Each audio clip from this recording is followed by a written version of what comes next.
আজ তুমুল ঝড় বৃষ্টির পূর্বাভাস রাজ্যের একাধিক জেলায়।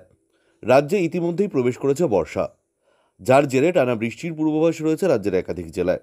আবহাওয়ার পূর্বাভাস বলছে আজ ভিজতে পারে দক্ষিণবঙ্গের বেশিরভাগ জেলা, বিশেষত এই 5 জেলায় ঝড়ের তাণ্ডব চলতে পারে বলে পূর্বাভাস দিয়েছে আবহাওয়া দপ্তর। তবে আবহাওয়া দপ্তর সূত্রে পাওয়া এই পূর্বাভাস অনুযায়ী আজ দক্ষিণবঙ্গের কোন কোন জেলাগুলিতে রয়েছে বৃষ্টির সম্ভাবনা, কখন নামতে চলেছে বৃষ্টি, কোন কোন জেলাগুলিতে টানা বৃষ্টির পূর্বাভাস দিয়েছে আবহাওয়া দপ্তর, জানবেন সম্পূর্ণ বিস্তারিত ভিডিওতে। তাই অবশ্যই ভিডিওটি শেষ পর্যন্ত দেখবেন এবং আপনি আপনার জেলার নাম ভিডিওর কমেন্ট বক্সে কমেন্ট করে আমাদের জানিয়ে দেবেন। আপনার জেলার নতুন কোনো খবর বেরিয়ে এলে আমরা আপনাকে জানিয়ে দেব। একটা ছোট্ট অনুরোধ আপনার কাছে, ভিডিওটিতে একটি লাইক করবেন এবং আপনি এই চ্যানেলটিতে নতুন হলে চ্যানেলটিকে সাবস্ক্রাইব করে পাশের বেল বাটনটি বাজিয়ে দেবেন পরবর্তী খবরগুলো সবার আগে দেখার জন্য। আজ কলকাতা সহ রাজ্যের সব জেলায় বজ্র বিদ্যুৎ সহ বৃষ্টির পূর্বাভাস দিয়েছে আবহাওয়া দপ্তর।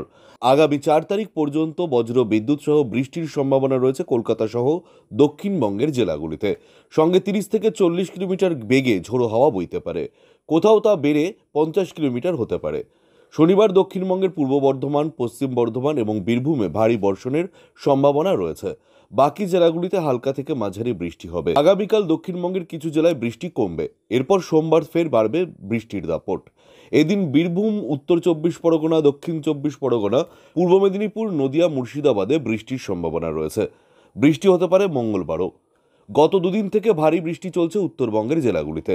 আজও দার্জিলিং এবং কালিম্পংয়ে ভারী বৃষ্টির সম্ভাবনা রয়েছে। শনিবার উত্তরবঙ্গের জলপাইগুড়ি, আলিপুরদুয়ার, দার্জিলিং, কালিম্পং, কোচবিহার এবং উত্তর দিনাজপুরে বৃষ্টি হতে পারে। এর মধ্যে কোচবিহার ও আলিপুরদুয়ারে ভারী থেকে অতি ভারী বৃষ্টির সতর্কতা জারি করা হয়েছে।